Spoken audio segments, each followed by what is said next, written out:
ആ പെണ്ണിനെ കണ്ട നാഗവല്ലി പോലെ ഉണ്ട്. നമ്മുടെ ടൈപ്പേ അല്ല. முன்னாடி சொன்னீங்க அங்கதான். முன்னாடியா? நான் தாண்டா நாகவல்லி. நேசத்துக்கும் பாசத்துக்கும் தேசம் ஒண்ணும் தேவையில்லை. பாசையத்தான் பார்த்து வர காதல் வேறு வார்த்தை இல்லை.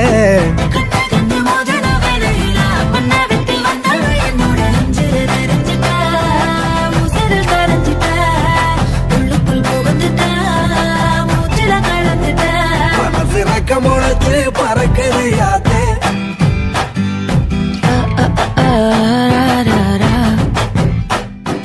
குருவ ரெண்டும் குருவ நெல்லா நீராந்த